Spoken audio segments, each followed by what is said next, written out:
standing up after their heat and or taking off their jerseys. Leave your jersey on and prone or kneel in. We will be disqualifying not only the contestant, but if it continues to happen, we will disqualify the team. If there's any question about that, and prone or kneel in.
Okay, I'm the West Side War Coalition.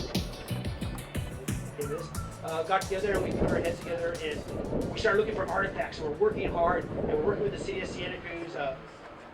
Kim Stoner will talk about how we went through the process of actually talking to people who funded this lighthouse. But we began infinitely more wiser. They had collected artifacts. They kept photos. Harry had become a repository of photos of Santa Cruz's past and old films. And wham, there we go. We had photos and we came with the idea, decades, we'll do decades. And I like to personally, Mr. John Anderson's in the house. John was with the Natural History Museum along with Mr. Charles Prentice. And they gave us the expertise of how to design and display these wonderful artifacts that we put together. So 6 months later, we had a museum, and it's been wonderful ever since. Working with the city of Santa Cruz has been nothing but trying. No, it's been a joy. So, I'd like to introduce our mayor here in Santa Cruz, Cynthia Matthews, and she has a little something for the circus.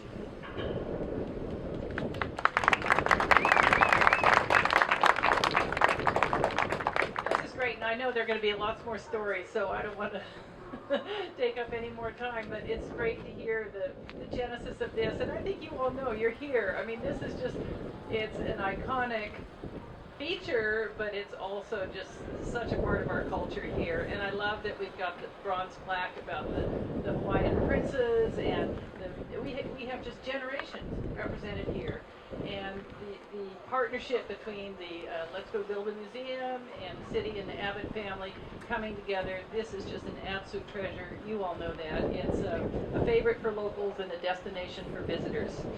So I just want to, I do have a mayor's proclamation. I'm not going to read the whole thing because I know others will tell this story in a much more personal way, but I just want to thank everyone who's had a part in any way along this journey of recognizing this part of our local heritage, which it really is, our culture, the museum, which has a bright future ahead of it, and it really is that partnership between community, the volunteers, volunteer spirit and all the entities that want to make it happen. So I'm very pleased on behalf of the entire city to announce that I am the mayor proclaiming today, May 28th, as Santa Cruz Surfing Museum Day in the city of Santa Cruz, and long may it prosper. Mr. Bruce McGee was one of myself, Cruz, and Dave Guy were like the three guys are banging our heads for that 6 months trying to get this museum open. It's been a wonderful experience. I would like to recognize my son, Hunter Young, and his dog, Stella. My wife, for that 6 months, trying to get this museum was nonstop work, and Hunter was born a month afterwards. So it's his 30th anniversary also. Okay, I'd like to introduce you to our State Assemblyman member, Mark Stone, and he has a proclamation also.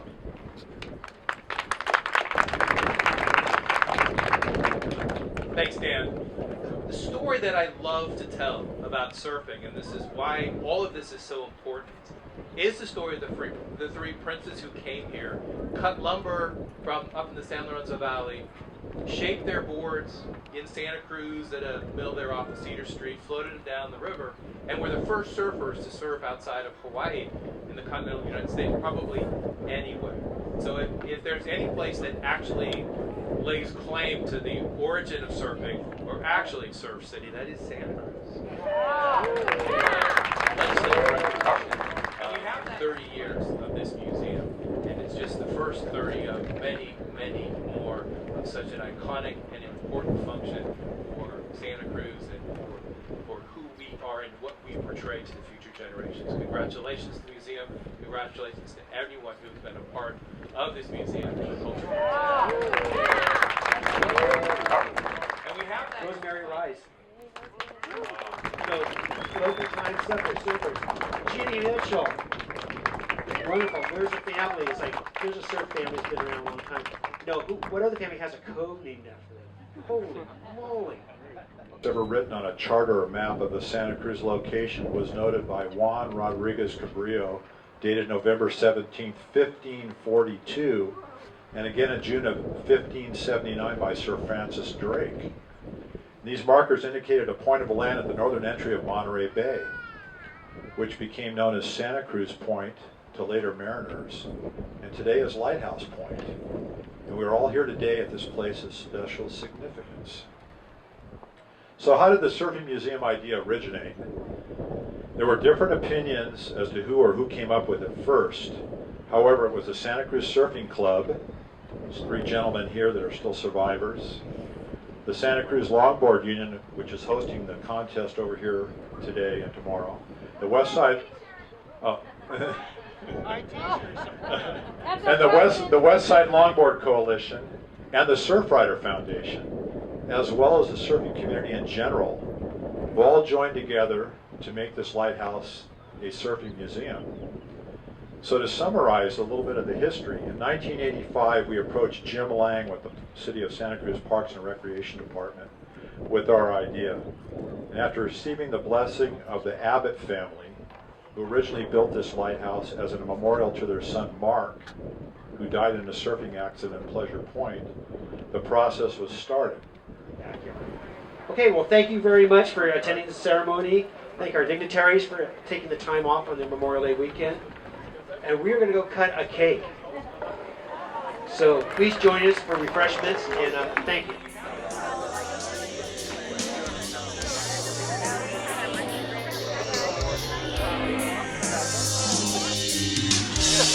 Yeah,